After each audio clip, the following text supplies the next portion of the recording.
in this lesson, we will talk about multivariate constraint optimization.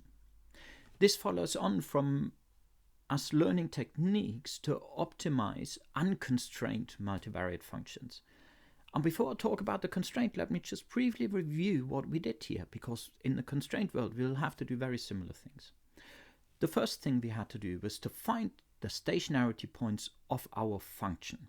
Okay, and these were the points, and we call them x asterisks, where the gradient vector of our function was equal to 0. Now, the x you can see here in the little notes, that's a vector. Okay, so that may contain x1 and x2, perhaps x1, x2, and x3, or perhaps we call the arguments x and y, or x and y and z. They're all hidden behind that x.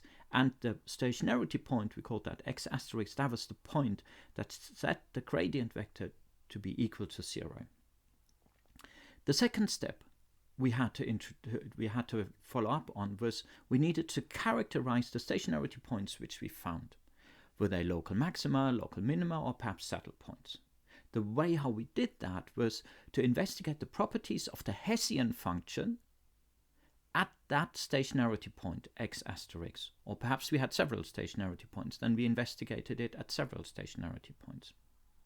The Hessian function, remember, contained the second order partial derivatives of our function.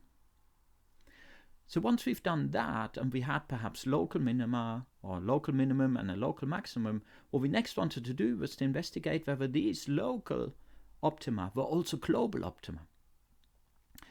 To do that, there were sort of two routes, and the easy one, which didn't always give the answer to that question, was to investigate the Hessian not only at what point, but across the entire domain. And if that revealed, for instance, that the function was globally concave and we had a local maximum, then we knew that local maximum was also a global maximum. But that didn't always lead us to the solution. Sometimes we just had to investigate how the function behaves across the domain to see whether we had another point that delivered a higher function value than our local maximum. So that's what we had to do in the unconstrained bivariate optimization problem, or actually multivariate optimization problem. Let us now add a constraint, or perhaps multiple constraints. And what do we mean by constraints? Why is that important? Well, in everyday life, you, companies, governments, we are making decisions under constraints all the time. So you are right now sitting here studying advanced mathematics. That means you've decided to right now spend time to study advanced mathematics rather than microeconomics. And you've perhaps made a decision that I need to spend so many hours on advanced maths and so many hours on microeconomics and so many on macroeconomics in order to maximize my grade. But when you make this decision, allocate your time, you're working with a fixed time budget. There are just not more than 24 hours a day. And of course, you need to sleep and eat and take care of yourself as well. So you are working with a constraint, just as a firm is working with a constraint when it is trying to figure out how can I produce a certain amount of goods in the cheapest way. Well, the constraint they have is that, at least in the short run, they have fixed capital, they perhaps have a fixed number of workers, and they need to work to this. They're also working to a production function which doesn't allow them to freely allocate between capital and workers and other inputs. Or a government may also work under constraints. They may be able to borrow money, perhaps more than we can individually, but they may work under budget constraints equally. And of course, if you're deciding about your spending, you're working to a fixed income. You can't just spend however much you want. You may have to honor how much income you have. So perhaps you can see that all the time we are working to optimize our decisions, but almost always with constraints. And this is why this methodology, which you will be learning in this lesson, is so super crucial for the rest of your economics degree. And in some sense, the generic lessons you learn can perhaps also be very useful for your everyday life. So here's what we do. We're introducing this constraint. What that means, if you think of a bivariate function, it means that you cannot choose any combination of x1 and x2. So perhaps there are some combinations of x1 and x2 which are okay, that's the green area, but there are other combinations of x1 and x2 in the red area here which are not okay, which are ruled out by your constraint.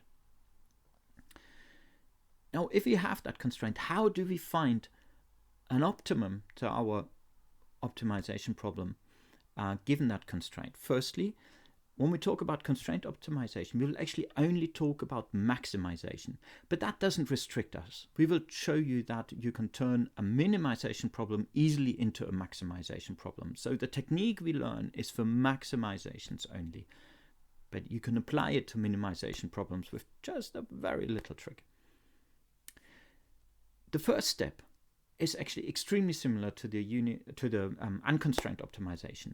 We are finding stationarity points in our function as if there was no constraint.